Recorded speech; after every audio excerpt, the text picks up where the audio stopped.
Rick, Okay, you're all set. thank you. My name is Rick Leaf. I'm the chair of the Master Plan Implementation Committee. This open meeting of the Master Plan Implementation Committee is being conducted remotely pursuant to Chapter 2 of the Acts of 2023, an act relative to extending certain COVID-19 measures adopted during the state of emergency, signed into law on March 29th, 2023. This meeting will be conducted via remote participation. No in-person attendance by members of the public will be permitted. All members of the Master Plan Implementation Committee are allowed and encouraged to participate remotely. The act allows the Master Plan Implementation Committee to meet entirely remotely so long as reasonable public access is afforded so that the public can follow along with the deliberations of the meeting. The public is encouraged to follow along using the posted agenda unless the chair notes otherwise. Members of the public who wish to view the live stream of this meeting may do so by going to Northborough Remote Meetings on YouTube via the link listed on the agenda.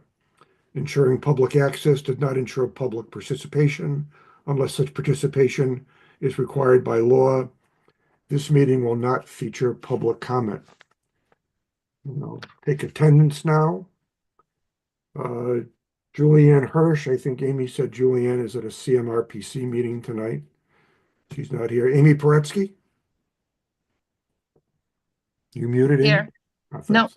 Okay, there's always a delay. Sorry. okay. Millie Milton informed me that she's got an affair going on at her restaurant tonight, so she's not going to be here. Leslie Harrison, Here. Tracy Camerano. Haven't seen Tracy yet. Who's going to be late? Okay, that's right. Fran Baxter, Here. Gene Kennedy, Here. Jean Cahill. Not seeing Jean her. sent a late email. This is Judy. That she's gonna miss tonight's meeting. She just sent it at 6:45. All right, thank you. You're welcome. Rick Leaf is here. John Campbell, Here. Jen Tolman, Here. and Judy Boyle. Here. All right, first item on the agenda tonight is to introduce our two new members. We have Leslie Harrison representing the Open Space Committee and Judy Boyle as one of our at-large resident members. Maybe Leslie, just want to take a minute to introduce yourself and say hi to the group.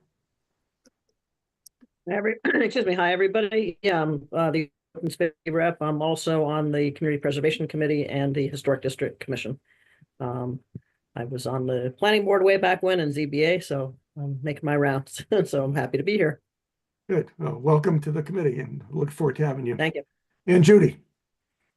Hi, I'm Judy Boyle. I've been a resident of Northborough since 2003. Served various committees over the years. This year I'm brand new to the Youth Commission as well, and I literally just got off my second meeting of the Youth Commission right before this one, another Zoom. So I'm happy to be here. Good. Well, welcome to the committee. It seems like pretty much everybody we have in this committee is, besides being on this committee, has got some responsibility for something else, which is good for us because it gives us a good kind of cross-pollination as to what's going on in town, which is helpful. Good. Okay, well, welcome to you both, and we look forward to having your input on all our future meetings. Next item on the agenda is to get an update from Lori on the downtown streetscape improvement project, and then discuss a little bit about how to carry forward a town meeting with this particular project. So go ahead, Lori. Okay.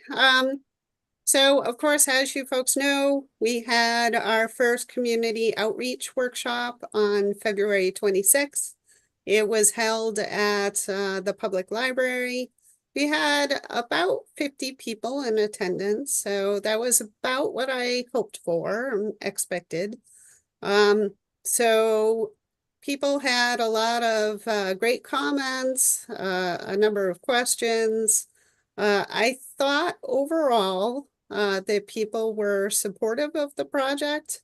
Of course, a big part of that workshop was to get people's thoughts about various design elements. So we had people look at trash barrels and benches and seating walls and pavilions and decorative lighting and vote on the style that they liked best, which informed our design engineer, which is the Beta Group.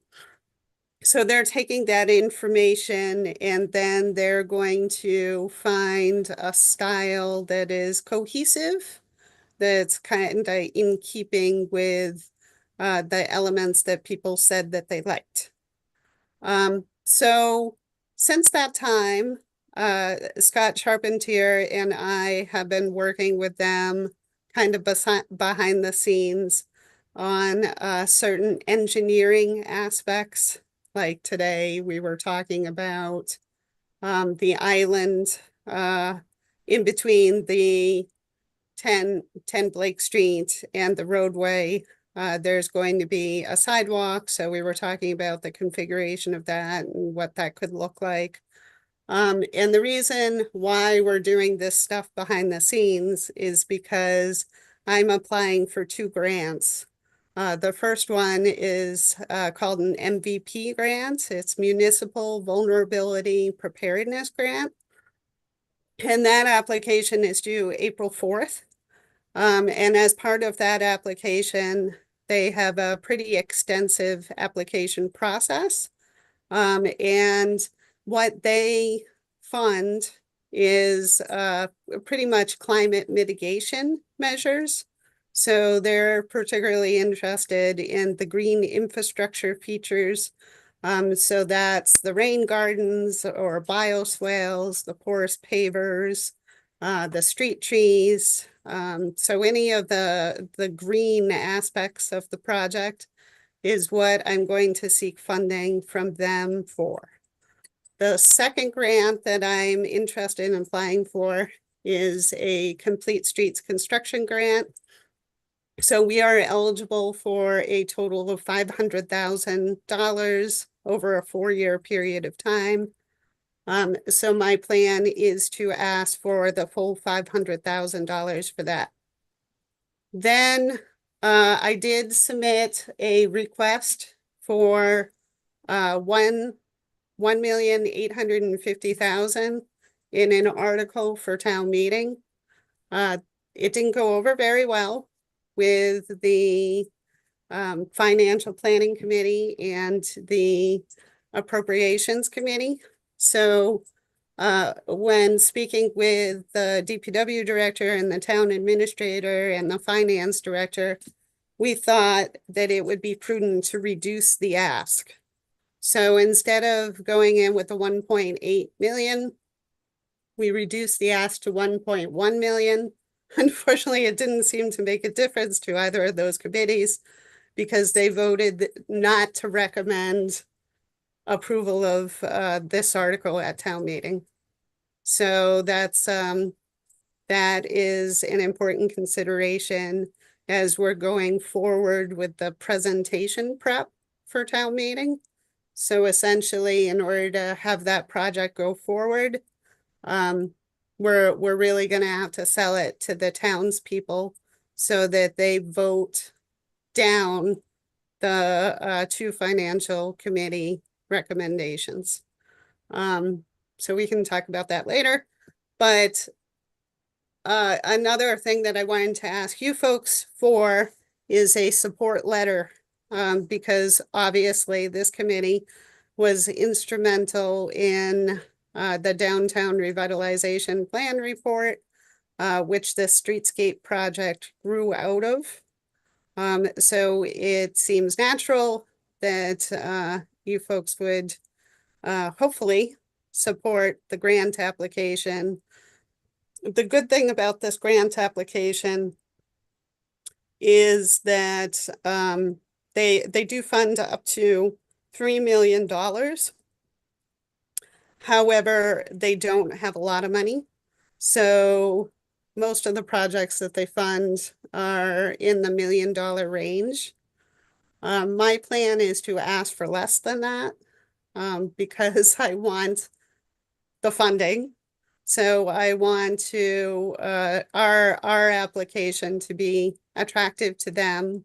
So I don't want to ask for too much money and then lose out altogether. So I think that a better strategy is to ask for less money So I'm still trying to decide whether that would be in the $600,000 to $750,000 range. Another update is I did finally connect with Josephine, not via phone, despite my phone calls, a few messages I left. She did send an email and said that ultimately the property owner decided not to go forward with the improvements on her property, which was very disappointing. I did want to know why, but I did not get a response. So, Just to fill in the blanks there for people not that close to the project, that has to do with the Fatouche restaurant and the doggy den. There's one woman who owns both of those properties, and she had proposed to do some fairly significant upgrades to the look and feel of the property, even do some outdoor dining at the Fatouche restaurant, and seemed to fit very nicely into what we were trying to do on Blake Street. So there's a lot of joint planning going on, but it looks like she's not going to go forward and do any of that, which is too bad because it would have helped to also improve the look of Blake Street if she did what she originally proposed to do, but I guess she's not going to do it. yeah, one of the challenges is that from what I have not met her, nor have I spoken with her. She lives in Hong Kong, and it's my understanding that she doesn't speak very much English. So I've been working with a third party, her property manager, who's been the go-between. So it's kind of been challenging lately to communicate. So that's unfortunate, but I still think we have a great project. And if the town supports it and we're able to get some great grant money, which would pay for about 50% of the project cost, then I think we can really make a difference. And this would be a great showcase for what others can do in the downtown. So what other private property owners can do to improve their parking lots. And then little by little, there can be a great transformation. You know, I did, many of you know, but Leslie and Judy, you're new. I did do the downtown revitalization project in Millbury, phase 1, phase 2. And what resulted from that project is a lot of spin-off private investment. So the property owners abutting the streets that had the streetscape improvements started fixing up their buildings. There originally were a number of commercial vacancies. Those are all full now. People fixed up their signs, and now the downtown is much more vibrant than it was before. So if any of you folks have been in Millbury lately, you know that we have a distillery, we have a brewery, a microbrewery, we have some great restaurants, and some really neat commercial uses downtown that we didn't have before. So I am still hopeful that we will be able to succeed at town meeting, but I'm very much interested in hearing from you. First of all, if you are supportive of the letter of support, and I can pull that up. I have it already on my screen if you'd like to look at that first. Let's do that. I think you sent that out to everybody. So while that's coming up, I'll just open up the floor to people on the committee. Does anybody have any comments or questions or any changes they'd like to see to the letter, or are we happy with the letter the way it is? So anybody's interested, just, okay, Fran, I see your hand up. Go ahead, Fran. Oh, I don't think my hand's up, but I'll say something anyway.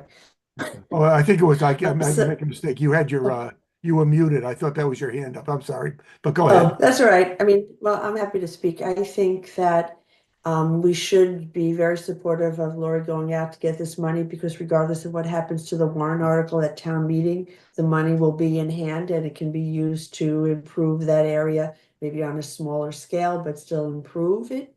make it more of an interesting piece of property for others to want to invest. And who knows, maybe the owner of the property will see what we're doing and want to improve hers regardless. So I think it is important that we support applying for this grant money, and I don't see a downside of that. Thanks. Okay. Other comments? John? First of all, I thought the letter was very good. I'm usually in favor of less words, but I read the whole thing through and I thought it hits the key points, and I don't really recommend any edits in it at all. I wanted to quickly say that I have been to Millbury Center, and it really does have a lot of interesting new attributes. It does have a vibe going on. I concur completely with what Lori said and congratulate her on the work there. It's not the same as Northborough, but it certainly does provide a guideline. And I think whenever you have the chance, you should highlight that success story. That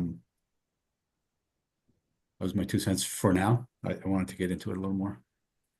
Okay. Other comments about the letter? I can't see everybody. Lori, do you see any of your hands up or anybody else wanting to comment? Oh, Judy, go ahead. I'm going to echo what John and Fran said. I think it's an excellent letter, and I mean, this is a fantastic opportunity.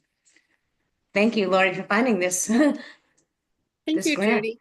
Yeah.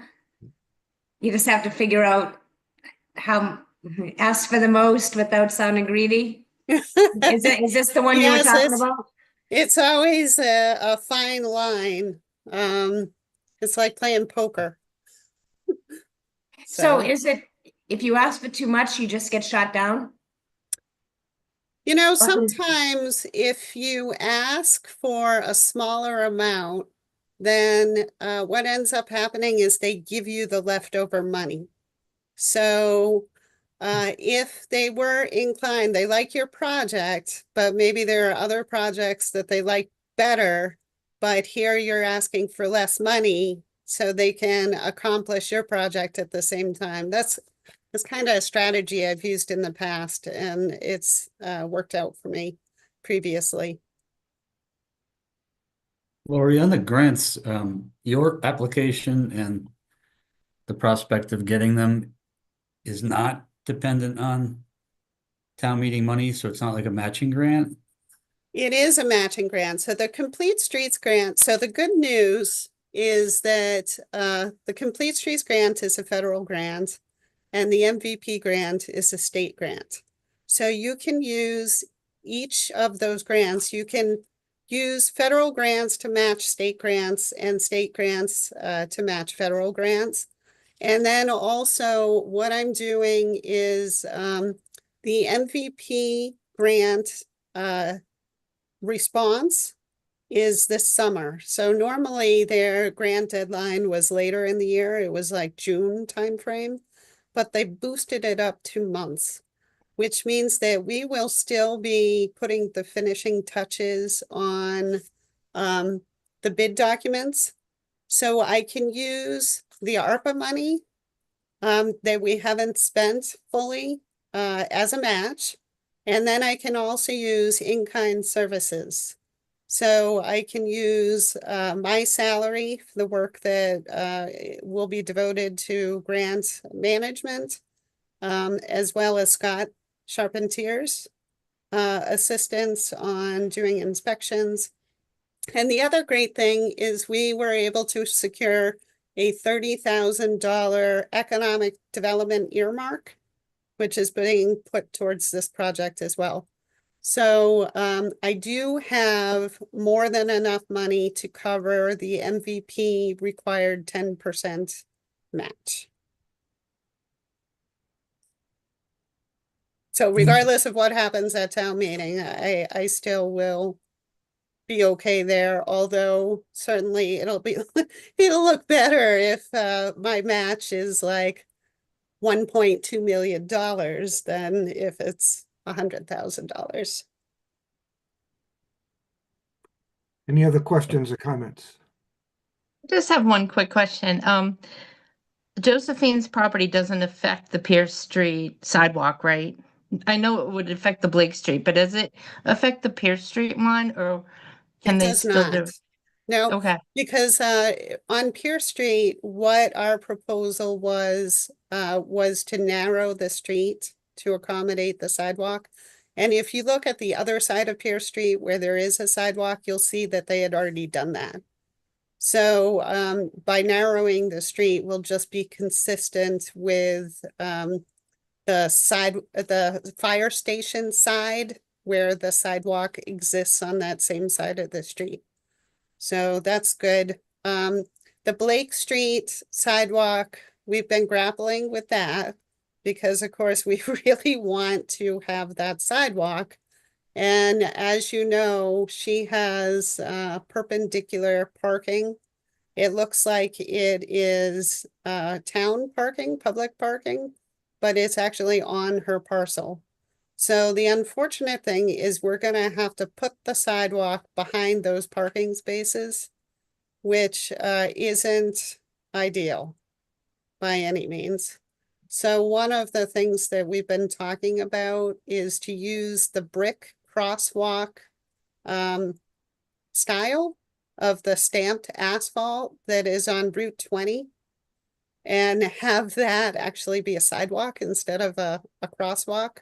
So, and we will be providing a driveway opening for her. So that driveway opening will be at the end of the island where she has the street trees. So at the end of that perpendicular parking. So it's not, you know, my favorite. I like the original design a lot better that they had proposed. But you know, like I said, I'm hopeful that when they see what the town does, they will be inspired because they did hire an engineer to design that, those improvements. So maybe they'll be convinced later that that's something that they want to do. she talked like that this was definite. I know she had to give you an answer so you could go to town meeting, but do you think there was anything like if she had more time to convince her cousin, you think she could have done it, or it was a definite, her cousin was a no? You know, I don't know because I've had so much difficulty communicating with her lately. She's been traveling a lot. Mhm. And so our communication has been via email. And so it's really difficult to get the full story via email. So I just don't know. And I was hoping that, you know, maybe there was something that we could do, like maybe we could alter the design. I know for sure she didn't want to have a sidewalk on that side of the street. So maybe that's why she decided not to participate. I know she was also talking about doing the outdoor seating for the Fatouche restaurant. And maybe the Fatouche restaurant decided that they didn't want to do the outside seating. So it could be something as minor as that, but I really don't know.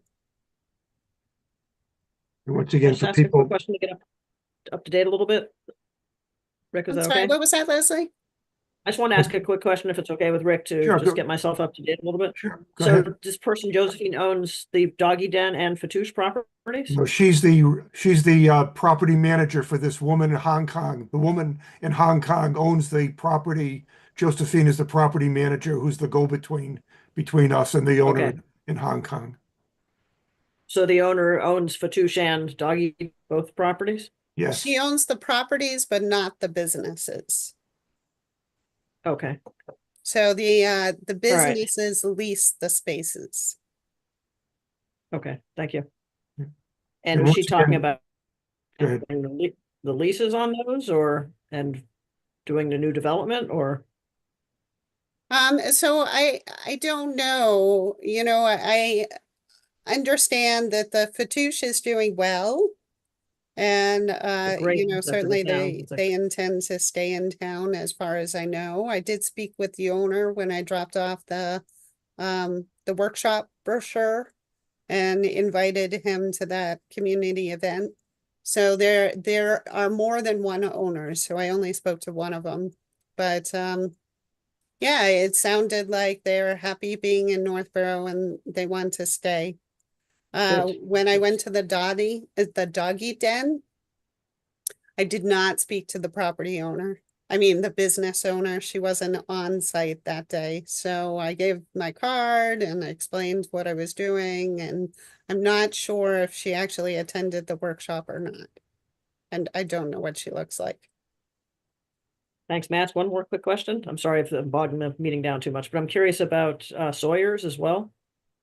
I have been in discussion with Sawyer's. So Fran actually put me in touch, provided me with the email. So we've been going back and forth a little bit.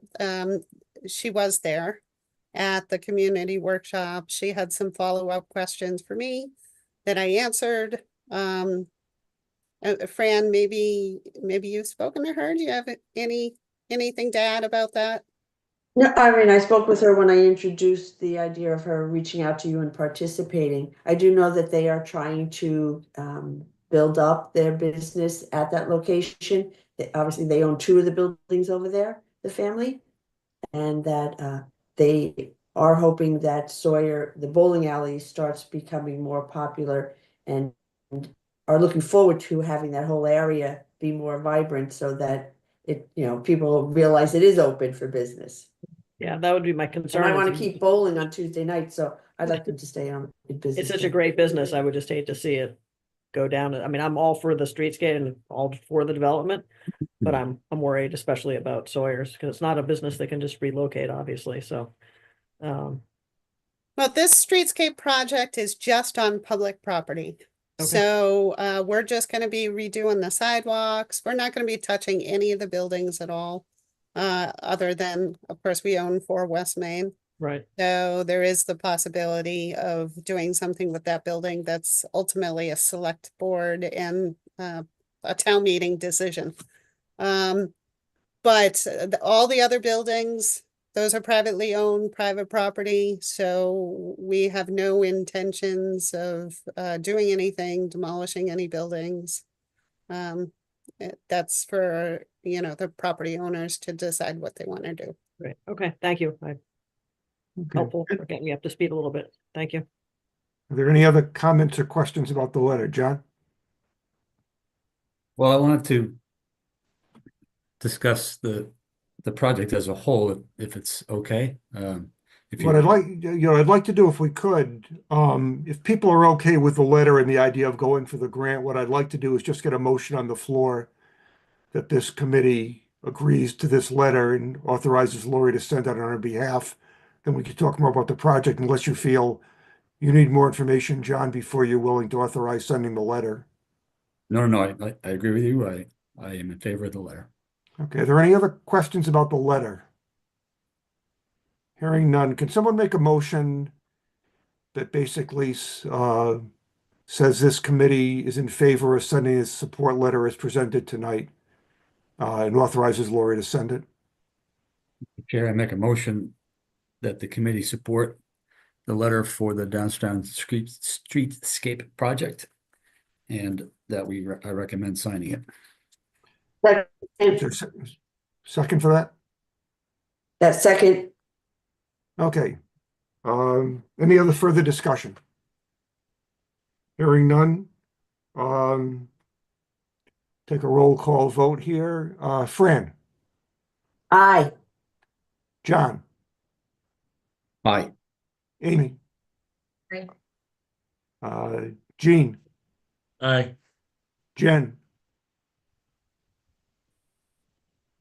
I don't think Jen's not here, right? Yeah, I She see was. Jen. Oh, Jen, are you muted? No, I'm here. Yes, I like the letter and yes, I like the project and I went to the presentation and Okay, so on that's board. an aye. Thank you. wish it was a bargain, Um, but it's gonna look good when it's done, that's for sure. People are jumping around here on my screen. Rats. Leslie, did I ask you already? You did not. Aye. Tracy, Aye. Amy, Aye. I think I already said aye, but that's okay. Okay, and I vote aye, so that's unanimous. So go ahead and include this letter with your package of materials, Lori. So now Thank we you Miss can, very Judy, much for Rick. your support. I Please. appreciate it. Ricky, Miss Judy. I missed you. I'm sorry, Judy, sorry. Oh, I took care of myself. I said aye. Okay, Thank you. sorry about that. Okay, I gotta update my voting list here. All right, so, yeah, we can spend a few more minutes here talking about the project itself. I've got a couple of questions also. First of all, from my point of view, ever since we completed the downtown revitalization study, and it indicated that the area starting with 4 Miss Wayne Street and going down Blake Street to Pierce and the fire station, which is going to be vacated when the new fire station is going to be built, was a prime catalyst area to do redevelopment. And so I view starting out this redevelopment project by improving Blake Street. And then that will sort of set the stage for the connection between what's going to happen on 4 West Main and Pierce Street as that's finally decided. I know that the select board has been discussing maybe setting up a committee to talk about the potential reuse of 4 West Main Street and the fire station. I've indicated to Mitch Cohen that if they do set up the committee, we ought to have MPIC representation on that committee so we can make sure that the master plan, the downtown revitalization recommendations get factored into those considerations.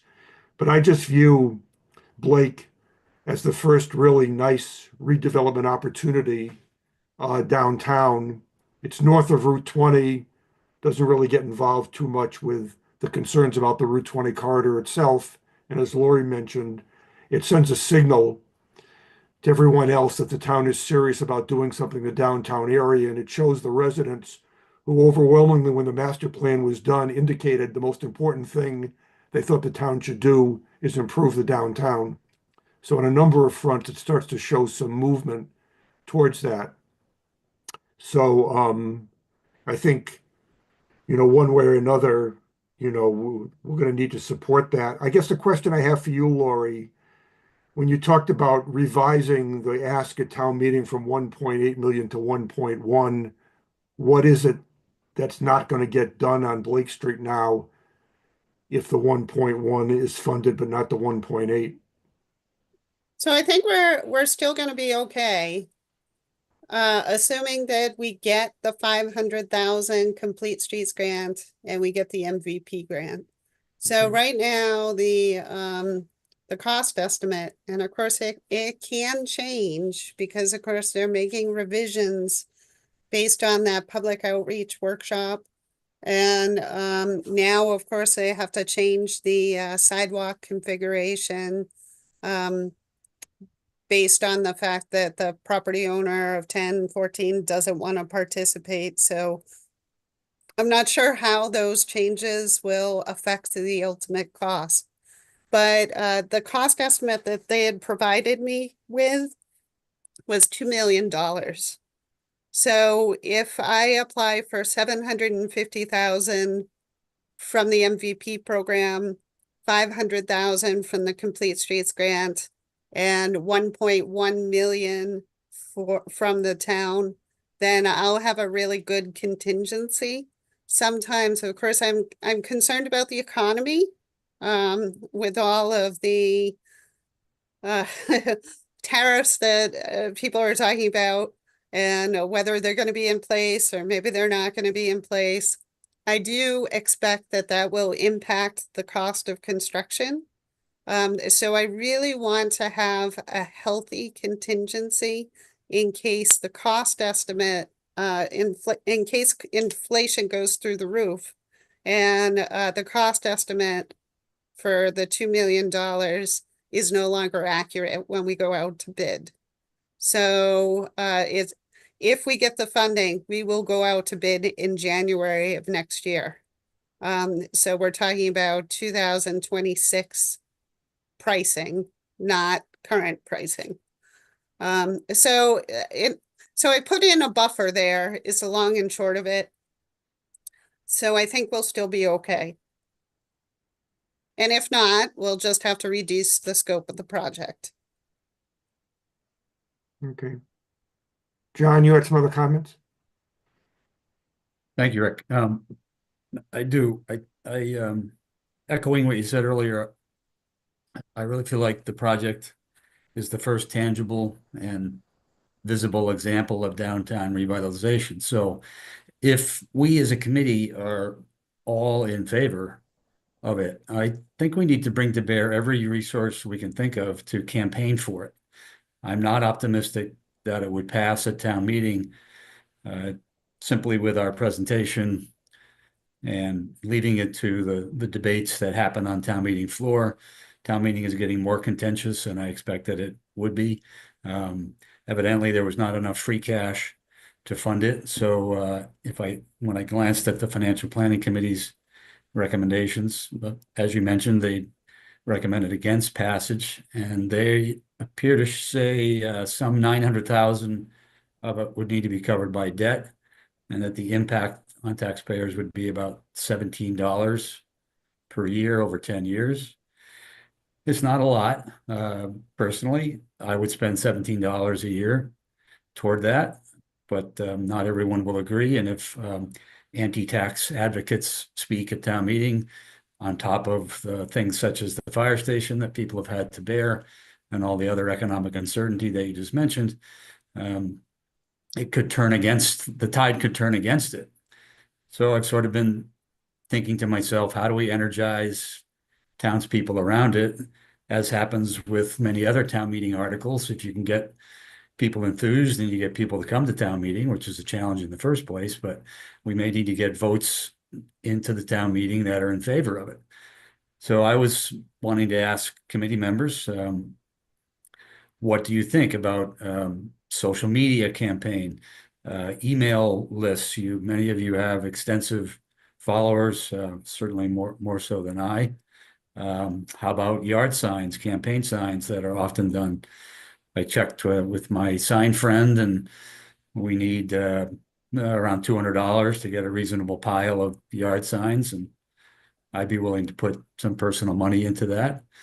And I could also pay for that with my budget, because this is a town project. This is my project. So, you know, I'd certainly be willing to put some money into it through my budget. That'd be great. So, seeing as we don't meet again until after town meeting, I wanted to put forth my thoughts and see if anyone else thought we could put energy behind this. I don't think enough people in town know about it.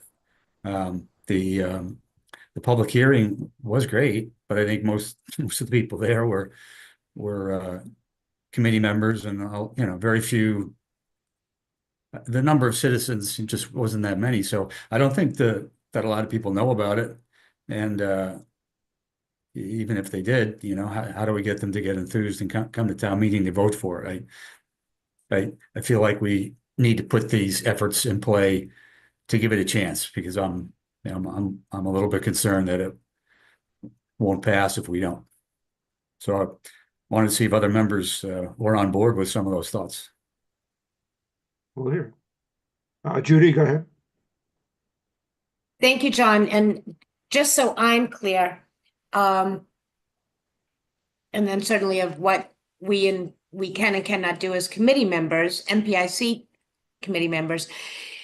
And so, John, you're advocating for getting the word out that there's going to be an article at town meeting that the Financial Planning Committee has not recommended. Am I on the right track here? We want people to come to town meeting and vote for this. I think first of all, Judy, I'm advocating to get the word out about what it is in the first place. I don't think there's the streetscape project that we saw. Correct. Okay. I don't think there's enough public knowledge of it. And then on top of that, it needs support at town meeting. You know, surely we can pass the word that, you know, financial committees had concerns, and, you know, they're doing their job. They're focused on the town's challenges and challenges in coming years. Anytime property taxes go up, anti-tax activists get enthused. And so this is a small amount of money in the big picture, but it would still come off as needing debt and therefore needing some tax increase. And so it has to be, there has to be enough people saying, it's worth it to me to vote yes for it. And does it need 2/3 vote? Or not? Yes, if it's debt, If it's yes. dead, it does. So that The makes it capital budget item, super. isn't that majority? If it's by debt, free cash, out of free cash is majority. If it's for debt borrowing or bonding, it's 2/3. I think, Judy, that most likely, if we're going to do some sort of a campaign about this, it would be a positive campaign about the benefits to the town for doing it, not really bringing up the fact that there's been expressed opposition. I mean, the idea would be to try and get the word out positively about what a good thing this is and why people should vote, for it. For an example, John and I worked together with some people to get the Community Preservation Act adopted in town at a town election. And we put signs out that basically said, I can't remember what the question was question 3 or question. We just basically said, vote yes on question 3, get state money. That's what the sign said. And that generated a lot of curiosity and positive impact kind of thing, so that if we're going to do signs, they may say something like, vote yes on whatever this county article is, vote yes, beautify the downtown. So I think the whole idea of the campaign and anything we'd send out if we don't do something on social media would be once again trying to emphasize that this is our opportunity to start to take some action to improve the downtown as so many people wanted to see the time the master plan was done. So I think that would be the thought process behind whatever publicity we put out there. But that's a question I would have too, Lori, as members of the MPIC. Can we as a committee advocate for this, or do we have to revert back to being private citizens, kind of advocating as private citizens? It's I our can thing, isn't answer it? that. I can answer that. Yeah. So you would have, in order to advocate for at town meeting, there is no state laws regarding campaigning. It's only the ballot that requires you to go through the campaign finance laws. Yeah. So as individuals or collectively, I will say that I do not believe that Lori could use town money to try to influence a town meeting vote, even if legally it was all right. I think that they would find that, I think it would be inappropriate to use town money in a budget to advocate for a project at town meeting. That's a question that Lori would have to ask. But as far as us as individuals, it doesn't matter. But I do just want to play the devil's advocate here for a moment, because it's not just the $17 that would be the tax impact should this pass. It's the reality that we have only $3 million in free cash that's not going to cover all the capital projects that are being proposed. And if we use all of that $3 million on capital projects, and in addition to that, borrow another $1 million for this project, we are facing a Proposition 2.5 override next year, because we'll have no reserves in our safety net, which is our free cash. And that's the reason behind financial planning and appropriations not recommending this. They don't think we should go out. We can afford to go out and borrow any money for anything at this point. And so that is going to be the argument against it. You can be 110% behind this project, but if it means next year we have to lay off teachers, or we have to lay off, staff, or cut back programs, people may resent not knowing that. So if we're going to have a campaign on why it makes perfect sense to want to revitalize the downtown and use this money, because I do believe if you don't spend money, you can't make money, and we might have to invest in it to lure people into that area.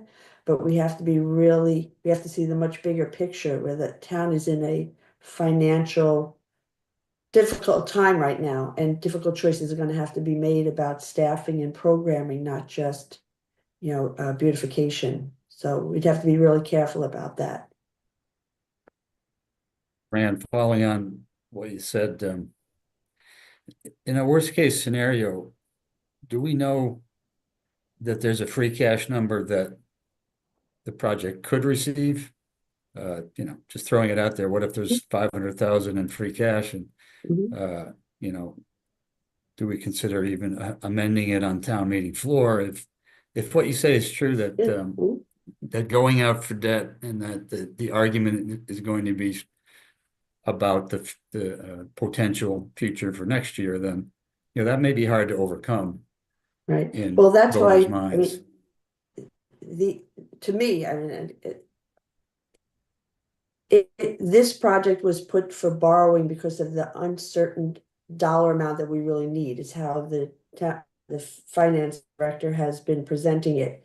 That being said, there are 20 some odd capital projects, but some of them are CPA, so I don't want to include those, but the ones that are going to use the $3 million free cash, if at town meeting, it's decided that, well, instead of $95,000 for a new dump truck, we say no to that dump truck, then all of a sudden there's a $95,000 left in free cash that could lessen the borrowing for something else. So it's almost gonna have to be looked at much bigger than that, right? How do we want to spend this $3 million? Because we're not gonna have money next year we're not gonna have a lot of extra money next year to spend on capital projects outside of the CPA. But those decisions haven't yet been made. The select board is meeting on Monday to hear from appropriations and financial planning on some of their recommendations, but in all honesty, the final operating budget hasn't been presented yet, so we're not even sure where that sits this year. It's interested in But I other think we should people. be supportive of the project. I definitely think we should be supportive of the project from an MPIC standpoint. And other comments from other people on the committee? I'd be interested in hearing other comments. I was just wondering if you can only get part of the money this year, can you go for part of the money this year, part of the money next year, and then do it? I know you hate to wait another year, but if you don't have to go out for a bond, last I heard they were putting in 100,000 a year to hire the new firefighters in a couple years from now, so it won't be. They're kind of saving up the money, but I wonder if we ask for just a little bit money this year and a little bit next year, and then do the project where you don't have to bond it, or if, it was just something I just thought of. So the But challenge is with the grants, that they have deadlines within which the money has to be spent. So like, for example, the MVP grant, I would have to state, so they do allow a two-year project. However, I would have to specifically state, so let's pretend I'm gonna ask for 750,000.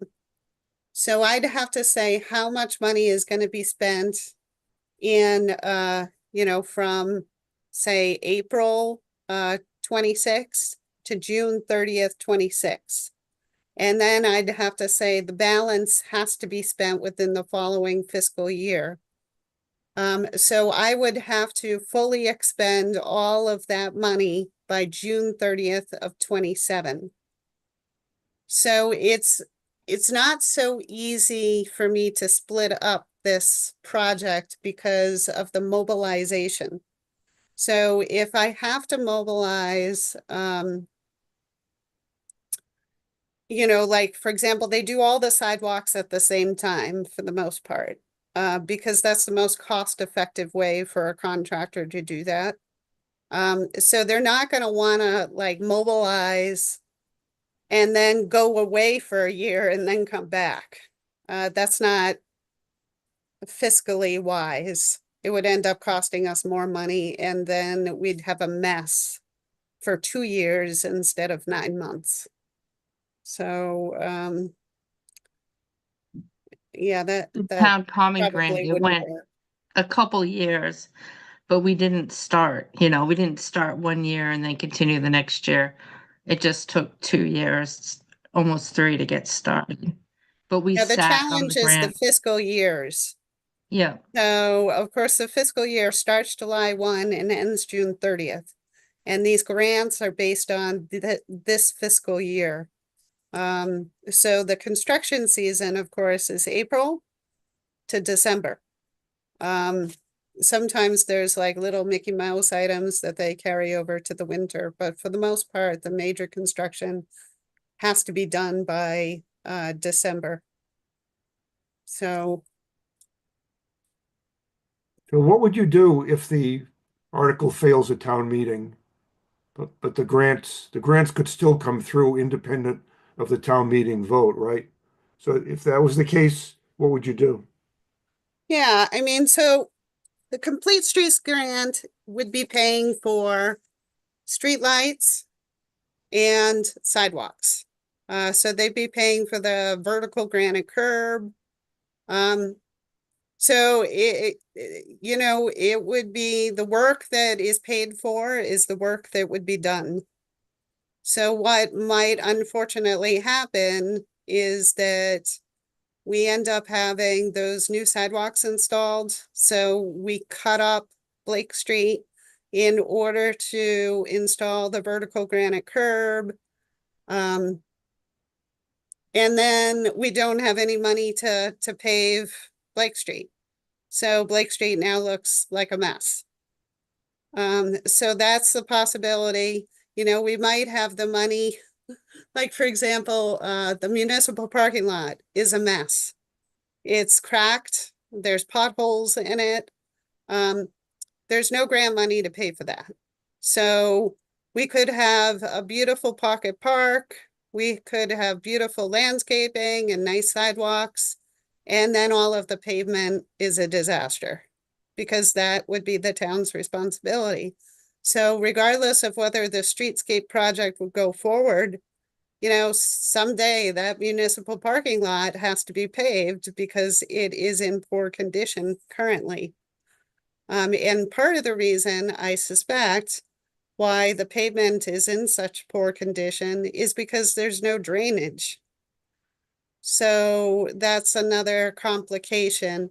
The proposal by the Beta Group is to hyper elevate the parking lot to push all of the stormwater flow into this new bioswale, which ideally the MVP grant would pay for. Well, I'll have this fancy bioswale, but not necessarily the ability to get the water into the bioswale if we can't afford to hyper elevate the parking lot. So you see what I'm saying? So the town costs that I would seek money for at town meeting would be those things that are kind of like the maintenance activities that those grants wouldn't pay for.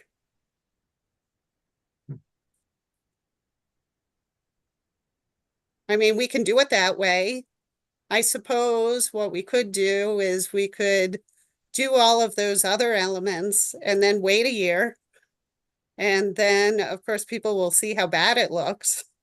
And then we could go to town meeting and say, hey, we did what we could do with the money we had on hand. So now, are you motivated to fund the rest of it?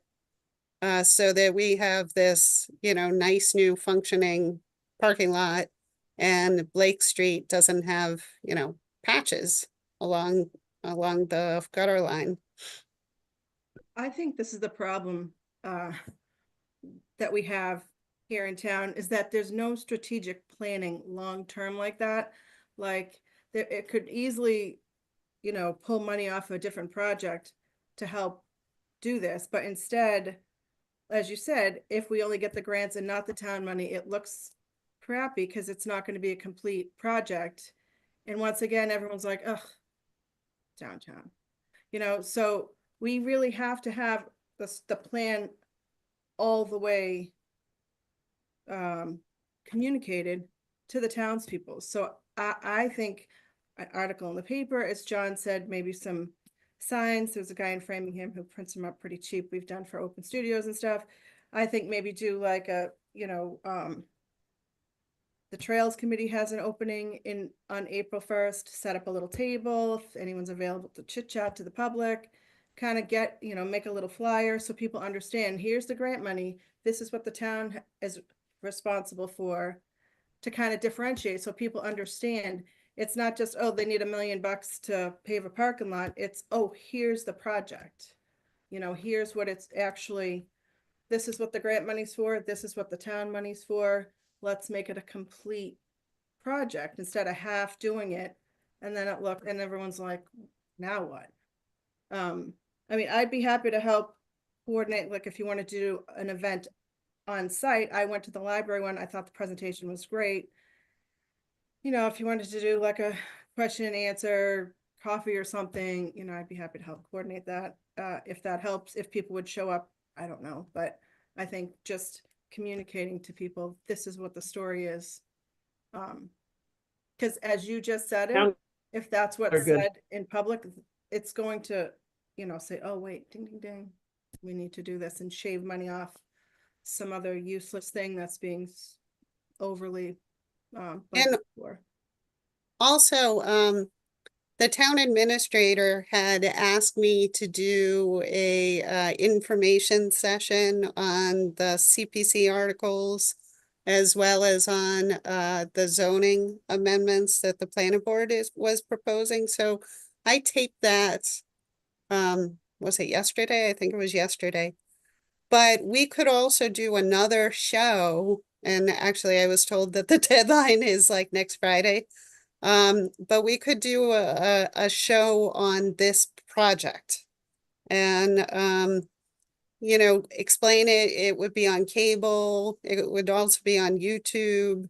I would love to have a resident assist me with that. I'd be happy to, do the presentation, but I think it would mean a lot to have residents speak to the project and kind of sell it to your fellow residents, since this would be an impact on taxes. So if anybody here is willing to do that with me next week, then maybe we can collaborate on putting together, of course, Rick and I had already done a bit of a slideshow for the community outreach meeting. The renderings haven't been updated yet, but even if we explain that these are some early renderings, the project design is advancing. But do I have any takers on that? Anybody who's willing to do that? I can help you, John? Lori. All right. Yeah, Well, hey, the more the merrier. If we could Yeah. have even the three of us, yeah. Judy and John and I'll do it. Why don't you just email the committee with a time, that you want to get as many people together as want to work on this, to meet with you and put the plan together, and we'll do it. Okay. Okay, yeah, that sounds good. I was thinking early next week. I do also have to work on this grant application. So maybe, this is something I'd have to look at my calendar. I'll email everybody and then you guys can let me know. And then another possibility is like John and I could tweak some slides based on a presentation that we already gave at the community workshop, and then we could email those out to all of you who are interested, and you could provide feedback on those slides. I think it's really important for us to pinpoint why now. Like for me, now is perfect because 4 West Main Street is empty for the most part. Once that building fills up, they're going to need that parking lot. And it's not going to be so easy to displace all of those customers and employees so that we can demolish the parking lot and rebuild it. So that, I think, is a big selling point for why this project needs to happen now. So I think that's something we have to put in the presentation. Good point. So as far as the other elements, you know, I'm not on any of the Facebook pages. But would folks be willing to put something on the Facebook pages about this project? And then maybe we Yeah, could work on a press release for the community advocate. Yeah. If somebody wants to help me with that. Yep, those are great ideas. Also, love to see if there's a way to create a flyer, or be it 1 page or 2 pages, just not too much, but something that could be a link in those Facebook posts. It could be I have copied one in an already. email and so on. Yeah, I have one already. It's a front Yeah, and I back remember. flyer. So let me email that to you folks. And we do have a Facebook page. I mean, not a Facebook page. We have a web page. Right. So I can send that along. You know, I could, even if you're walking the neighborhood, you know, handing out some things, sticking it at my mailbox, whatever. I'm just trying to spread the word, because I really think it's not well understood that this effort is out there. And you know, it's a big town. There's a lot of newer and younger residents, and I think these are the people that would get behind improving downtown for the next generation. I think Is there so, too. anybody, If you is there kinda anybody put in the it as committee like, that, Here's, oh, the- sorry, the- Rick. If you kind of put it as like, here's step 1, we're gonna fix this little alley once and for all. And step 2, we're hoping blah, blah, blah, it's gonna go, I mean, if it was up to Jen, it would be like the Arts and Cultural Center was going into 4 West Main Street, but it's not up to Jen. But if it was, but you know, it's sort of like you said, here's step 1, we're gonna fix this up. Step 2, we're hoping it's gonna come into something awesome. my question One is, other idea for promoting right, the town cleanup day, which is right before town meeting. I think organizations sometimes have tables at town cleanup. Oh, what, do you know when that is? I believe it's the 26th.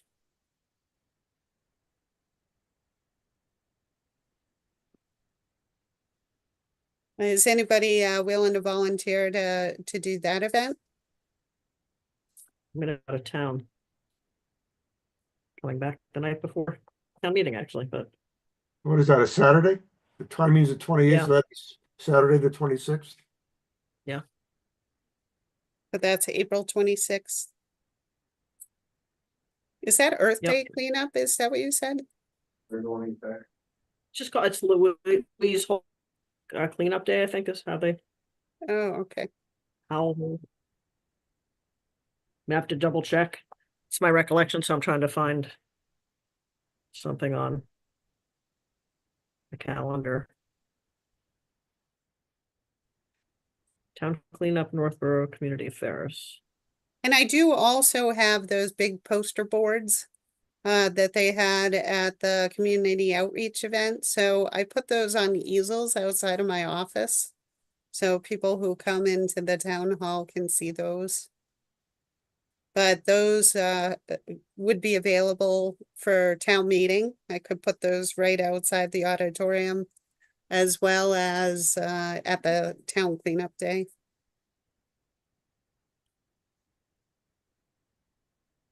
Go ahead. Suzanne, in terms of any marketing, and I don't want to step on any toes, but if you're looking for somebody that can help with the marketing of this and everything that entails, I have a paid Canva account that where I can create any flyers, any social media posts, and that's what I do professionally. So I will volunteer my services for any marketing. And I know how to write a press release too. So just, feed me the information we want to get out. Again, I'm just offering. I don't want to step on any toes if we already have somebody that takes care of all that. We Yeah, that's don't at pretty this much point. me who does all of that. So I'd be happy to share.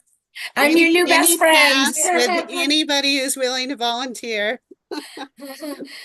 Especially, you know, I've written like 7 support letters for this MVP grant, and I'm trying to pretend that I'm different people each time. And it's utterly exhausting to, okay, now I got my cultural hat on. So what do I think about this from a cultural perspective? Okay, now I'm a Conservation Commission member. What do I think of it from that perspective? So it would be really, really exciting for me to actually have another person's perspective.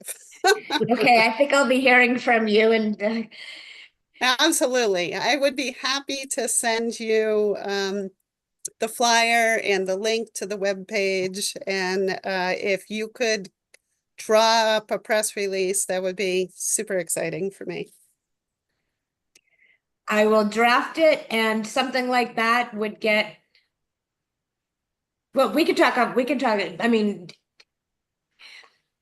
Is this will the press release, do we know, is it gonna come from MPIC or from just? Think about that, and who's gonna, you know, approve the press release before we release it is my point, but we can talk about that, we can hash out the details when we talk next week, early next week, Lori. Yeah, and you know, even it could be from you kind of as a letter to the editor type thing. Okay, So, you know, I've done it in all sorts of different ways. So I've done it as like an official town press release. And then I've done it as a letter to the editor. And I've done it as I've spoken to a reporter, and then the reporter will write the story and it'll have their byline on it. So I don't care as long as the information gets out there. okay. You know, Julianne, I see you've joined the meeting here. I'm not sure when you joined in on all of this.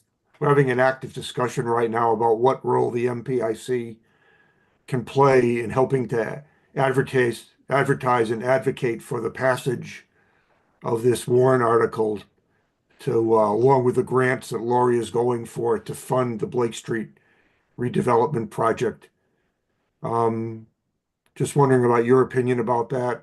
I'm hoping that we have basically unanimous support of the committee here to go ahead and do this kind of advocacy for the project, but I'd be interested in your input. Well, I did just join, so I'm gonna pass on that opportunity, but I did see Gene Kennedy's hand up, I think. Gene, did you have your hand up? Yes, I did. Okay, go ahead, Jane. Well, I was going to just say that, you know, it's sort of our responsibility. It's our focus over the last 2 years is downtown. We need to do what we can to support the warrant article. You know, let the cards fall where they may at town meeting. But correct me if I'm wrong, Laurie, the end product of the Blake Street process will be a set of construction drawings from the Beta Group, which may sit on the shelf for a year or two, but when the funding comes around and the money is right and the financial situation is better, then that project could be funded. So it's Yeah. not like a one-shot deal where, you know, if we don't get the money now, project is dead. I think bringing it forward, having a discussion at town meeting, that's part of the education process for the people in town to understand what it is and what its value is, even if not supported at town meeting, can set the stage for it being completed in a year or 2 or 3. So, Yes, the challenge is the grants. I mean, of course, if I apply for the grants and I don't get any grant money, then absolutely, we could just, you know, put it on the shelf and then explore it again in another couple of years, like you said, Jean, when the financial climate looks better. The challenge is, what if I get 1 or more of those grants? Then Right. once again, we have that challenge of splitting the project over 2 different construction seasons, which ends up being Right, more right. expensive in the end. well, you know, another scenario is the town establishes that reuse committee for 4 West Main Street. It takes 2 years to come up with a proposed reuse. One, let's say the town decides that it should be the new town hall. Well, the money will have to come to renovate the building, and you could get money there to do the parking lot, because that would all be part of the same project. Alternatively, the town decides to sell the property to a developer, and part of that sale process includes revitalizing and recreating the Blake Street project to get it completed. So we can take a longer view on this and, at some point perhaps get it done. But are you still saying in the short run, we should advocate to try and get the money allocated at town meeting this year if we can? And then if we can't, Absolutely. I mean, if they say no, they say no. But we've educated the town on the project in any event.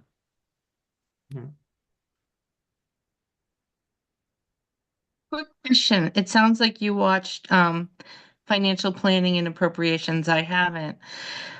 You were talking about 2.5 override for next year. Is that like imminent, or is there ways to avoid that? Like, is it gonna come up at town meeting this year that, it's definitely, we're gonna do 2.5 override next year, we're gonna have to cut teachers?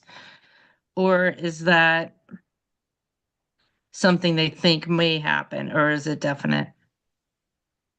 So it's my understanding that part of what's driving this is the insurance costs are going up 25%. So Julianne, you might know more, but I was under the impression we're negotiating a lower increase, but it's still significant. Okay, I'm just curious what was. I don't think anybody's going to say it's a definite. The problem is that we're using all of our free cash this year. The only ways to raise money is within the 2.5% levy limit, and then new revenue through development and underwriting with free cash. And so we're very close to the line where we're not going to have that extra money. Don't spend all the money this year, it becomes free cash next year, and then that helps boost the budget for next year. So but they are going to talk about how tight things are right now. But any of the capital projects that don't pass, if they didn't pass this year, then that free cash will help prevent the possibility of an override next year, right? Because we then have more savings to underwrite it. They just know that they're really far away from what the wish list was for staffing that they did during this summer, and that they had originally budgeted 4% or something like that for insurance, came back at 25. It's now negotiating down to somewhere between 12 and 15, but that's still a chunk of money that has to be paid for. So it's a moving target. It's a lot closer than it has been in many years. And some of us have lived through the last one that didn't get passed, and that's how I became a fake librarian in the elementary schools, right? There were no librarians. I want to circle back. This is a good discussion. My concern, or I guess my desire, is that our committee is 100% behind this project. So the first question I want to ask, is there anybody on the committee, for all the reasons that we've talked about tonight, and the reasons why financial planning and appropriations are opposing this, or your own personal view of the world here, is there anybody on the committee here tonight that doesn't feel our committee should be actively, between now and town meeting, advocating for this project and speaking in favor of it on the floor of town meeting when it comes up? What I don't want to see happen is we launch some efforts here tonight to go ahead, and some of us are actively pursuing this, and other of us are saying we don't think it's such a great idea, and we end up sort of fighting among ourselves outside of this meeting. So I guess my first question is, before we go ahead and start to actively do some of the things we talked about tonight, is there anybody sitting here tonight that doesn't agree that this committee should be actively advocating for this right up and through town meeting? And feel free to say, what's on your mind. I'm not going to hold anything against you. I mean, this is a complicated situation here. I personally feel that this is our opportunity to launch what we've been trying to do for a long time. And I understand that there's a lot of financial challenges before the town. If I had my druthers, I'd rather do this and buy a couple of dump trucks or a couple of police cars. It's tough at town meeting to present it that way. The articles get done one at a time. So I think if in fact we believe in this, then the idea is to get into people's heads before town meeting. This is an important project, and so when they see it on the floor of town meeting, they may ask, does it mean if I approve this dump truck or this fire truck or something, that means we can't do downtown revitalization? But we have to sort of get that in people's heads first. So let me go back to my original question and be honest. Is there really anybody at this meeting tonight that doesn't support our effort as a committee to try and get the town to vote for this at town meeting? Yeah, well, I'll Go ahead, start. Julianne. Okay. Okay, so I think I'm in a more of an awkward position because as a select board member, I have to also consider the big picture, right? I mean, if I were solely a member of MPIC, then I think that this was a great project. But Monday night we hear from Financial Committee and appropriations, and want to hear more about their reasons why they are not supportive of this, but they are supportive of the trucks or fire engines or whatever, whatever they are supportive of. So I hope you understand that I think that I'm maybe in a little bit more of an awkward position than some people. Yeah, I understand that. I guess the question is, how strongly do you believe that this downtown project is worthwhile doing, to advocate with the rest of your select board members that maybe there are other capital items that should be considered not to be done to be able to have this project funded instead? I mean, you're our one chance on the select board to sort of fight for this project. I mean, if it turns out that the rest of the board, is not in favor of it, and it turns out the select board also is going to advocate against this project, then I'm just wondering if there's really any hope to get it through.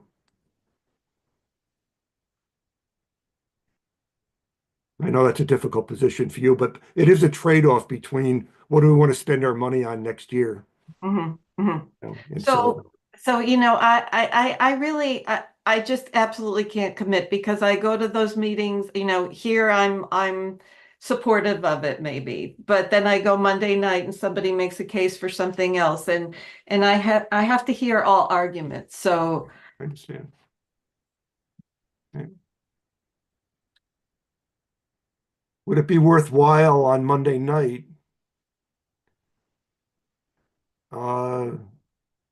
have, once again, I don't want to put our committee in a position where we don't have, I can understand your position.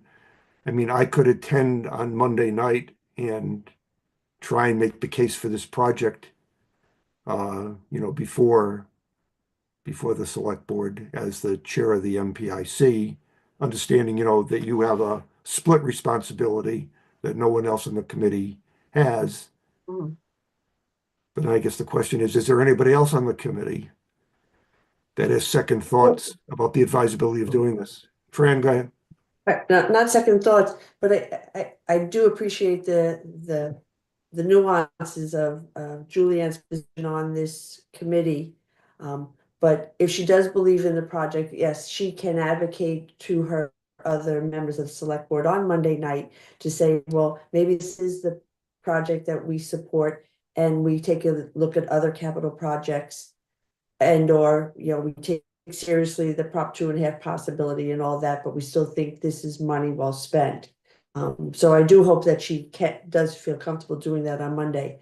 I think for myself, as a member of the Master Plan Implementation Committee, I am responsible for advocating for this project because we are looking to revitalize downtown. And to be fair, I never thought we should do that to start with because I thought it was like a fool's errand, but I'm committed to it because I'm on this committee and that's my responsibility.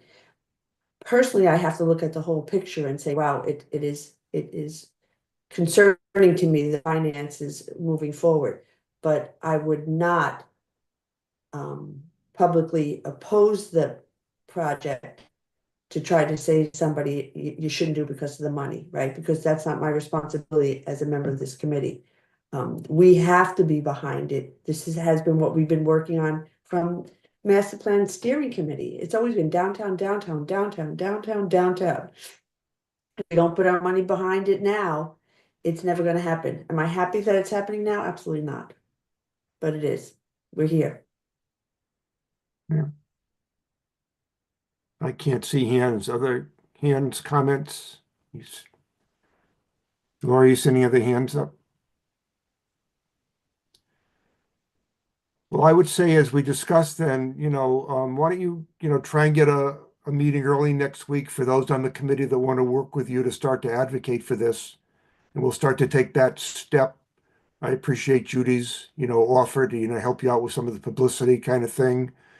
I think I agree that probably if we are going to do something with signs, that we had to fund that out of our own pockets. I don't think that ought to come out of, the planning budget. That's a little bit, I think, stretching, the mix between trying to do the public job and advocating, kind of thing. So that's something, that maybe John, you and I, anybody else interested can talk about if we are going to do signs, how we might go about paying for signs kind of thing. But I'd like to maybe have the first discussion with this group about what the publicity is going to look like before we decide to start putting signs on people's lawns.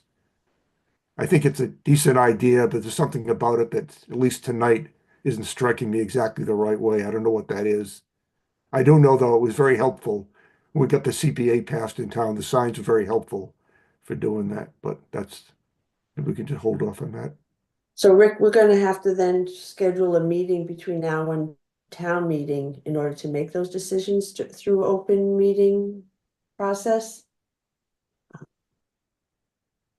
I don't know, Lori. As long as it's not a majority of the membership, then I would think it'd kind of be like a subcommittee type. That's fine. I forgot about that. It was just going to be a small group, not all of us. Okay. Rick, it looks like we lost John. You were addressing John a Yeah, minute ago, but he John's said that he still had on. to leave by 8. Yeah, but I think he's very interested in being part of this smaller group to work on this. So let's start by launching, for those people that are interested, less than a majority of the board, obviously, committee, getting together with Lori next week and sort of putting a strategy together for what this advocacy would look like.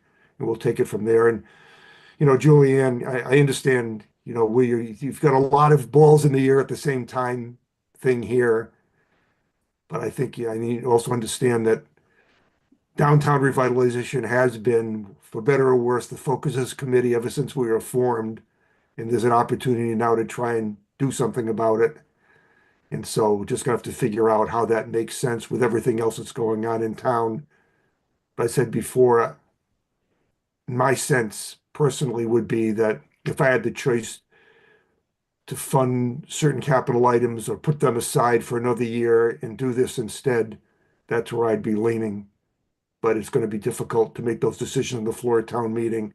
So somehow those decisions have to be made either coming up to town meeting, or enough attendees of town meeting have got to decide what they're going to vote yes for and no for when these capital items come up. It may sort itself out that way, but it's unclear to me exactly how that's going to work. You're a hard sell, Rick. Well, yeah. Very good. Yeah. I'm already taking notes, and that maybe the question is to ask financial planning why they approve some things and not others. So start with that. Yeah, well, and it could be, you know, that the general advocate, the people on financial planning may not have been big advocates of downtown revitalization. I mean, they're a small percentage of the people in town, but there's no doubt that a lot of people came out in town for that. And so the question is going to be, is this going to be a decision factor between what the financial planning committee thinks is best and what a lot of the residents in town want to do? Right. We are going to have to educate people as to what the impact of all of this is. The Financial Planning Committee has stated the reason they are not in favor of this is they don't think this is a good year for us to borrow any money. They don't feel that we can afford to take on additional debt at this time. That was the reason why, not the project itself, it was the borrowing. The decision to put this in as a borrowing instead of use of free cash was because of the dollar amount. Yeah. And the uncertainty of how much, but it was the dollar amount and the fact that borrowing was not a good idea at this time, not the project itself. So the answer to that question is to take off other capital items to have the money to do this one instead. So you end up at the same place in terms of where you are in terms of free cash. It's just you decide to do this and not do other things, as opposed to decide to do other things and not do this, which is where we are now. It seems like the decision right now is to do other things and not to do this. That's the recommendation of these committees. Well, yes, yeah, and some of that obviously is because financial planning does have a 6-year projection, plan. These things have been, it's their turn, they're up now, right? It's like everything else. I have But a question This about that. project has been on the capital improvement Yeah, plan for 3 right. years. right, well, So that's what I'm saying, that Yeah, they have this plan, I right, have a of how they question do about the it, but plan, like a big I'm picture. sorry? I'm sorry, I have a question about the plan that you just mentioned. If there was actually a 6-year plan for stuff getting done, then the big picture question is, why are there still sidewalks that are a mess? Why is that parking lot still a mess? If there was actually, because- hold on, if there was actually a 6-year plan and a rotation of stuff, then there wouldn't be this problem. Right? I mean, I'm not saying every project or everything that needs to be done is on the plan. I'm saying that there shouldn't is it be a, though? Like if you're a manager in a store, you have to manage every department, every little detail. It's the same thing with the town. If you're managing the town, you have to have a strategic plan. Clearly, it's not, let me see who's more popular and what's the louder voice in town. It should be a plan is a plan. Obviously, the 6-year plan doesn't work and didn't work. she does, it actually it wouldn't be does, in the- but that's it wouldn't okay. be- No, I think you're jumping a little bit to some conclusions here. I mean, the question is that different department heads have placed on the plan they think are most important. Right. So if there's any disagreement with the plan, it's people's disagreement with what the department heads feel they want to get funded over the next 6-year window. And if it turns out that they haven't put these kinds of things on the plan, it's not that the plan doesn't work. It's just that the people who are putting things on the plan have put other things on except this. So it's not that there isn't a plan. The plan, to a certain extent, has worked pretty well over a long period of time. It's just this focus on downtown revitalization hasn't been a major town focus. It's something we're trying to bring to the town, and there are obstacles to try and do that. But, 5 years ago, department heads weren't planning how to improve the look and feel of the downtown. They were planning on capital equipment they needed in streets that had to be improved in different parts of town, and they built a plan for that. And we've been the ones advocating for downtown revitalization, but the capital spending to do with downtown revitalization, to any great extent, has never made it into the 6-year plan, except for what Lori has put in for some of this. Right, and it's almost as if the capital people never read the master plan, because you guys have been talking about revitalizing the downtown since the first master plan that you did in 90 or 80, whatever it was that I read the first plan of. The same topics that come up each plan every 5, 8, whatever many years are in between the master plan. So it's like 2 different groups don't communicate. Yeah, Maybe. it's definitely true the town hasn't taken downtown revitalization as a major priority ever. It always gets That's pushed something off. we've been trying to bring to the town since we developed the downtown master plan. Yeah. So. And before we close off this agenda item, anything else we need to discuss at this point? I think the next step is to see, what Lori and this small group can start to accomplish here to start to get some advertising for this project out, and then we'll just sort of decide if there's anything else we need to do leading up to town meeting. I'm not sure if it might make sense. If we think it might make sense, can we call before town meeting if we wanted to have another meeting of this group as a Sure. committee to review something? We Yeah. always call a special meeting of the MPIC, right? I only need 48 hours notice. All right, let's see what plays out early next week, and we'll decide what the next steps would be. If we think it's appropriate to call this group back together before town meeting, we'll do that. Okay, next item on the agenda is a request we had sent to the planning board to talk about the desirability of doing a updated housing production plan. I know that was on the agenda for the planning board Tuesday night this week. So Amy, you want to give us an update on how that was discussed at the planning board? Sure. The planning board was emailed the chapter out of the master plan that had to do with housing. They were emailed the 2012 housing plan, and they got some letters.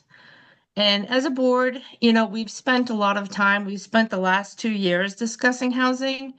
We worked diligently on the MBTA bylaw, which got approved last town meeting. This town meeting, we're going forth with an accessory dwelling unit bylaw. It was mandated by the state. And for those of you who don't know, accessory dwelling units will be allowed by right on any property that has a principal dwelling and up to 900 square feet, and it can be inside your house, attached to your house, or in the backyard, detached. And as a board, we worked really hard on that. And we also, if it's inside your dwelling or attached to your dwelling, you only need a building permit by the building inspector. And we were lenient to streamline this with the detached structures. It's a technical review by the staff, so it doesn't have to go through planning board. So we really have been thinking about how to help these housing initiatives along. The third one that we worked on this year is an affordable housing bylaw. It's also called the inclusionary zoning bylaw. And any development over 10 units, whether it's apartments or houses, 15% of those need to be affordable. And to help developers with the cost burden, we're also brought forth a density bonus for those. So we've been really working hard with these 3 new housing initiatives. So when we talked about going forward with the housing plan, we decided on Tuesday to wait. We're going to wait to see how it plays out. There's still a lot of state changes and mandates coming.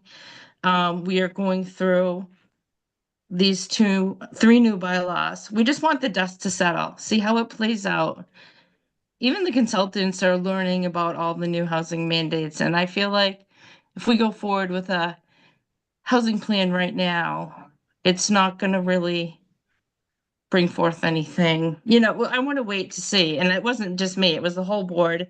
They ended up taking a vote, and it was unanimous with all 5 board members that they just want to wait the dust to settle. It doesn't mean we won't talk about it next year. We might even talk about it at the end of this year when we're talking about zoning again for next year. But as of right now, we've really have done a lot with housing. So I think we're just going to take a little bit of a break from that. All right, I mean, that sounds fair to me, especially if the planning board has it on their radar to reconsider it at some point down the road, kind of thing. I agree with you. There's a lot going on right now, and there are a number of zoning articles, related to housing that can make a positive difference in what's happening going forward. So maybe what we could do is place an update in the matrix under that particular area that basically says, a decision will be reconsidered, in calendar year 2026, something like that, and revisit it, something like that. Yep. Any other comments or reactions to that? People kind of in agreement that we would just basically indicate in the matrix that we'll come back and, revisit where we go with this again sometime next year. I think that's fine. I think that's what we kind of started out with, just saying, would the planning board consider working on one? And so now that we got the answer, we can check that box off. Yeah. I mean, I think it's still important that at some point we complete one. There's a lot of information in the old plan that's somewhat outdated. Be helpful to get new information there. So I think we, as a MPIC, we should continue to advocate that at some point we do get a new plan done. But I think what Amy said is a reasonable approach to let the MBTA zoning sort itself out and see what happens on the floor of town meeting for some of these zoning articles, and then come back next year and see if the planning board is willing to reconsider if the timing is right to start to think about doing it. Any other What was comments? interesting was I read the plan a couple times, and they went for the inclusionary zoning bylaw before and it failed. So it'd be interesting to see how it plays out this year. Yeah, hopefully it'll go through this time. Yeah, and that's what inclusionary zoning. the plan. Inclusionary zoning will be helpful to sort of make sure that any large-scale developments going forward will sort of offset the impact of those developments. Obviously, smaller residential building projects of less than 10 units won't have any impact, and there'll be some other projects also, but still, this would be an important way to start to sort of make sure we don't slip any further than we're slipping already, kind of thing. All right, any other comments before we close out this one, this article on the agenda?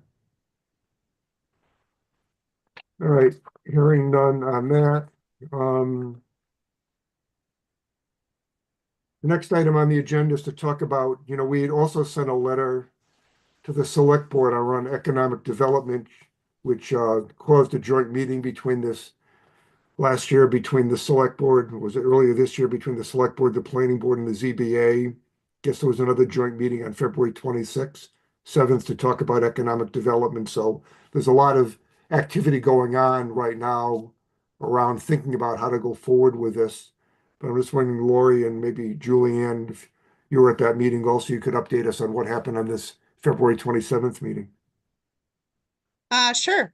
So this meeting was attended by the Appropriations Committee, the Select Board, and the Financial Planning Committee. So we received presentations from a gentleman from the Massachusetts Office of Business Development, the director of the Marlborough Economic Development Corporation, and a gentleman from Mass Development. And I forwarded to you folks before this meeting the 3 presentations that they provided. 2 of them were really focused on TIFs, which is tax increment financing. And what that means is it's an agreement that would provide property tax incentives to encourage business investment and development. So typically, what it would mean is maybe a business that already exists in town wants to expand, or maybe a new business wants to come to town and they want to do a development. So the way it works is that the town would still collect taxes on the existing conditions. So let's just say business A. They already exist in town. They have a building that's 100,000 square feet. They're already paying X number of taxes per year, but they want to expand their corporation. So instead of having 100,000 square feet of space, maybe they want to add 20,000 square feet of additional space. So the way a TIF works is the town would negotiate a tax break on the investment. So the town would continue to get the taxes on the 100,000 square foot building that currently exists, but they would give a break on the 20,000 square foot, the new investment. And there are all different terms on how that can be. And there are different percentages that the town could negotiate. What was explained during that meeting, and I learned quite a bit, is that typically the percentage of the break decreases over the course of the period of time. So let's pretend that it's a 5-year TIF. So the first year, maybe they receive a 90% tax break. Then the second year, maybe it's a 70% tax break. The third year, it's a 50% tax break until you pretty much get to the 5-year period of time, and then they're paying full taxes on that 20,000 square foot addition. So this is something that Marlborough has very successfully used over the last several years to recruit a great number of research and development and high-tech businesses. So Marlborough's economy is thriving right now. I'm sure that's no surprise to you folks. And the TIFs have been a great tool that they have used to attract these high-tech businesses. So there has to be something in it for the town. And so the folks who are negotiating the TIF look at the specific business. They look at the number of jobs that are going to be created. Are these high-tech jobs, well-paying jobs, et cetera? It all goes into the consideration. And then it has to be approved ultimately by town meeting. So it could be negotiated by, say, the select board, and then it's presented at town meeting, and town meeting would ultimately approve it. So this is something that the folks who attended the event seemed very interested in. So the financial committees in particular were like, hey, this is great. And actually there were, I know Julianne, you missed it, but I believe all the other selectmen were there. And I didn't hear anybody say anything negative other than I think there was a comment about, well, it depends on what the business is, whether we'd want to offer them a TIF. And absolutely, the town would take it on a case-by-case basis. So maybe there's one business that the townspeople would embrace, maybe another business that they wouldn't. So that was very interesting. And then, like I said, the economic development director for Marlborough gave some examples of how they have used TIFs. And they have like certain spreadsheets that they use that they're willing to share with us should the opportunity arise. And then the last presentation was on the PACE program, which is a mass development program. And of course, it's late at night and I should have reviewed this before because I can't remember all of the particulars about this specific program. I'm definitely more familiar with the TIF opportunities, but it says PACE allows commercial property owners to finance energy improvements via special betterment assessments on their property tax bills. So essentially it's agreement between mass development, a bank, the business, and the town. And it has to do with credits, tax credits for energy improvements. So if, for example, Northborough Crossing wanted to start putting solar panels on their roofs, that would be a perfect example of a program that would be eligible for PACE. So essentially the town could agree to participate in the program. The town actually wouldn't pay anything. It's just kind of like money would filter through the town. I'm going to send you guys a link to the meeting so you can watch the presentation yourself. Hopefully you don't have any questions about the PACE program because I'm not going to be able to answer them. But if you want to email me some questions, then I can reach out to the gentleman who gave us that very interesting presentation and get back to you.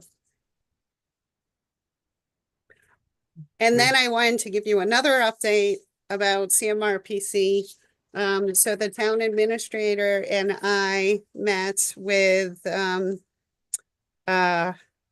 Carrie Sawa from CMRPC to discuss what CMRPC could help us out with in the economic development realm.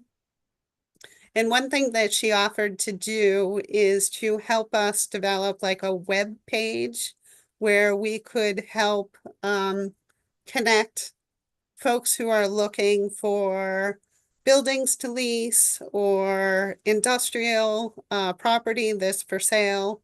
So we could kind of put the two together via our website. And she did like a little dummy example. So I sent her some properties that I knew were for sale and for lease here in Northborough. And she gave us a preview of like a web page and how that would work. It was really, really cool. I was pretty excited about it. So she's working with the staff at CMRPC to perfect that. And then it's likely that we will link that to the planning department page. And then folks who are interested in coming to town will have an easier time doing so because we will be telling them that we want their business. Interesting. I wonder if it can be on the front page too. I've seen it in other towns where, you know, welcome to Northborough. You want to do business here, click here, you know, so they don't have to search for it. Just a quick link on the main page too. Yep, that's a good idea.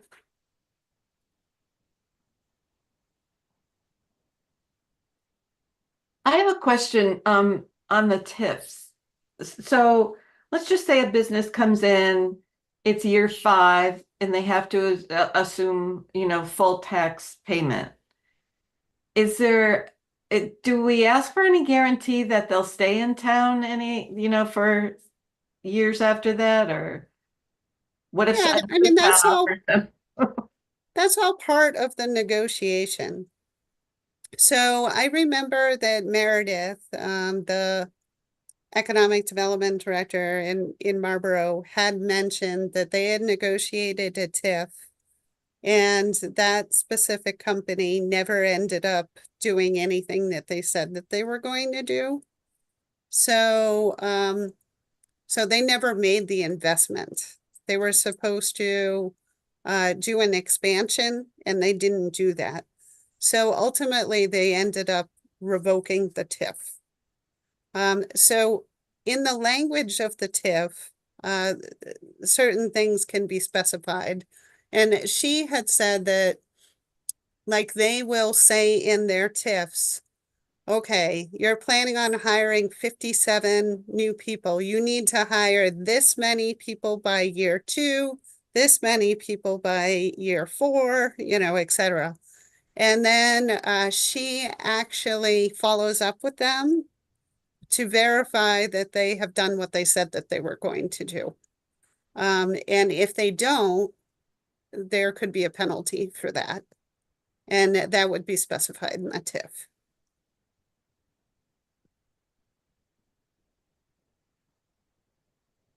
You're saying that the TIF could also include a requirement that the business stay located at the site for some period of time? Yeah, exactly. Like they could say, okay, the TIF is for 5 years. You are required to stay locally for, say, 10 years. And if you don't, then you have to repay a certain percentage of the tax relief that you received. I have just a real quick question, because they are project specific, right? So you build your negotiation based on, you're the business, here's where you want to come, here's our deal. Okay, so how is it, or is it just like a placeholder that we have 2 articles on the town warrant this year for a TIF at 4 West Main and at White Cliffs? Is that because it would have to come back to town meeting? Is that gonna then allow the administration to negotiate that TIF for, like, they'll decide if that's the business that we wanted to come in there? I mean, I'm Yes, not so saying they. White Cliffs Okay. is currently, there's an RFP that has been released. So that dropped on March 17th, so it's only been a couple of days. Mhm. So we anticipate receiving proposals in advance of town meeting. Okay, all right, So those thank you. proposals will be reviewed, and then the specifics of the TIF. You know, it may be that the town meeting article would authorize the select board to negotiate a TIF with this entity. It may be too fast between when the proposals are received and town meeting to actually negotiate a TIF, especially since the town hasn't done one in decades. Mhm. Okay, all right, So so. this is new for all of us. There's going to be a learning curve. All right, so good. So it's preventing us from having to wait a whole nother year. I mean, the RFP queue goes out, somebody says, yes, I'm interested, but I'd like a break. Oh, we didn't talk about it yet, so you have to wait till next year for us to talk about it. So this will accelerate the process. Yes, or or God hopefully not. forbid, we have to Right. spend money to have a special town meeting Sure, because we sure. didn't put the article on this spring. Yeah, okay, and then there is at least a placeholder for 4 West Main as well? Yeah, I don't know any of the particulars about that. 4 West Main does not have an RFP on the street. There has been some interest, so I have spoken to a couple of folks who are interested in either leasing space or purchasing the building. So Julianne can probably speak to it more than I. I'm not sure if the select board is interested in issuing an RFP in the near future. We wanted to have some discussion whether it's a committee or not. That's still under discussion to determine the best way forward. You know, for the use. So that was our plan. That is our plan. So no RFP yet. But both of those actually will help with our ultimate goal of revitalizing downtown. I mean, I know a lot of people don't think White Cliffs is close enough, but if you had a vibrant downtown, it is close enough, you know. I mean, you can walk. I so agree with you, Fran. If people come to town for something and, you know, where did they go for coffee or, you know, bookstore or whatever, I think it's or to bowl. It's another it's an attractive thing, I think, to anybody thinking about White Cliffs. So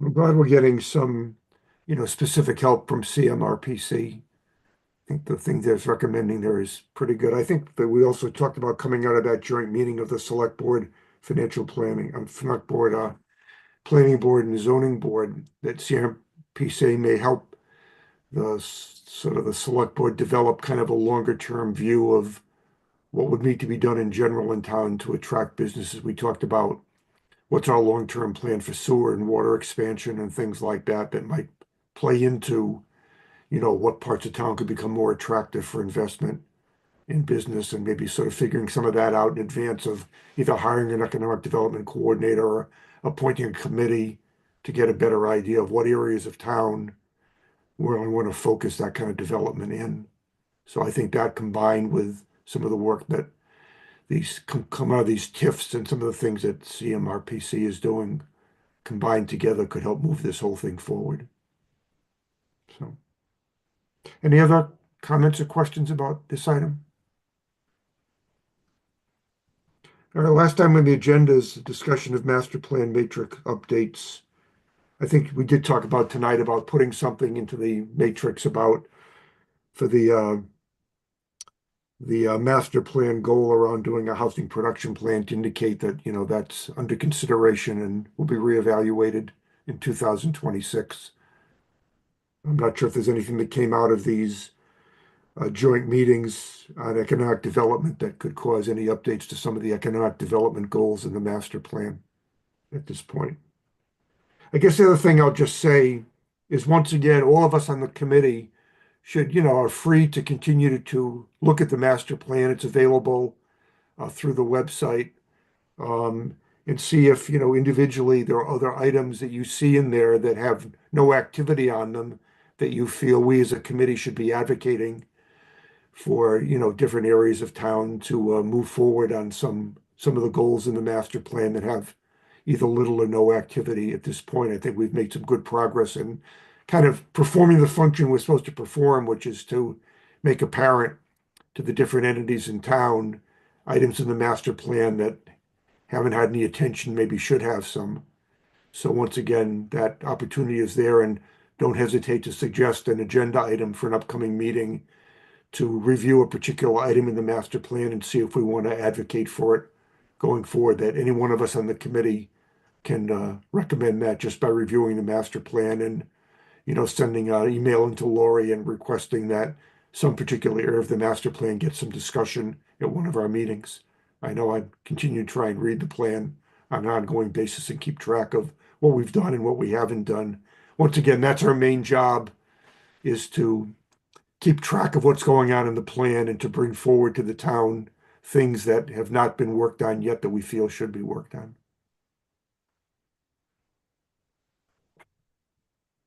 Having said that, I guess, is there any other business to come before the committee tonight that we haven't discussed? Hearing none of that, then our next meeting will be on the 15th of May, unless, as we discussed earlier tonight, some things come out of this advocacy effort where we feel we need to get the committee together again before town meeting to discuss, but that's kind of up in the air right now. So do I have a motion to adjourn the meeting at this point? So moved. Is there a second to that? Second. Okay, Julianne, Aye. Amy, Aye. Leslie, Aye. Tracy, Aye. Fran, Aye. Jean, Aye. John has left, Jen, Aye. Judy, Aye. and I vote aye, so we're adjourned. Thanks tonight for all your help and comments, very helpful, and we'll see what we can do here between now and town meeting. Thanks for all your help. I just have a Good quick night, question everyone. about meeting times. So we meet once a month? Is that, We meet every other month. Every Next month. meeting is today's May March, all right, 20th, every other month, okay. at 7 o'clock. All right, thanks. Okay. Night. Bye. Thank Good night, you. everybody. Welcome members.